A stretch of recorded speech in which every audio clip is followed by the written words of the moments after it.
ഫൈസൽ ഉസ്നി എഴുതിയ സ്വാതന്ത്ര്യത്തിനുമപ്പുറം. Current books Thrissur പ്രസിദ്ധീകരിച്ച ഈ പുസ്തകത്തിൽ 5 കഥകളാണുള്ളത്. കപ്പൽ, റാം, തെക്ക് കിഴക്ക്, പാരതന്ത്ര്യം, ദി ലൈറ്റ് ഡിന്നർ എന്നിവയാണിതൊക്കെ. ആവുകാക്ക ഗൾഫിലെ ജോലി നിർത്തി വന്നതുകൊണ്ട് അവിടുത്തെ സാധനങ്ങളെല്ലാം ഒരു കപ്പൽ വഴി ബോംബെയിലെത്തുന്നു. അവിടെ നിന്നും അതൊക്കെ ഒരു ലോറിയിലാണ് നാട്ടിലെത്തുന്നത്. ഒരു കൊച്ചു പയ്യന്റെ ഒരു സമ്മാനപ്പൊതി കൂടി അതിനകത്തുണ്ട്. ആ പയ്യന്റെ കാത്തിരിപ്പിനുള്ള ദിവസങ്ങളാണ് പിന്നീട് അങ്ങോട്ടെല്ലാം. കപ്പൽ എന്ന കഥയിലെ ഒരു ചെറിയ അംശമാണ് ഞാൻ പറഞ്ഞത് കേട്ടോ. ഈ പുസ്തകത്തിലെ എൻ്റെ ഏറ്റവും പ്രിയപ്പെട്ട കഥ ഏതെന്ന് ചോദിച്ചാൽ അത് കപ്പൽ തന്നെയായിരിക്കും. സ്വാതന്ത്ര്യത്തിന് ശേഷം ഇന്ത്യ പാകിസ്ഥാൻ വിഭജനത്തിലൂടെ മരണപ്പെട്ട മുറിവേറ്റ ആളുകളെ പശ്ചാത്തലമാക്കി ഒരുക്കിയ ഒരു ഗംഭീര കഥ തന്നെയാണ് റാം. ഇതിലെ 5 കഥകളും വ്യത്യസ്ത ഭാവത്തിലും കാലഘട്ടത്തിലുമുള്ളതാണ്.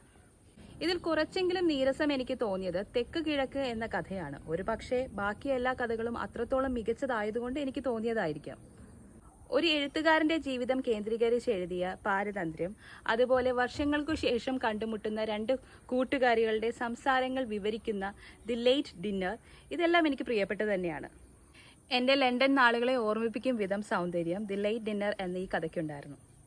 ഈ പുസ്തകത്തിന്റെ വില 200 രൂപയാണ്.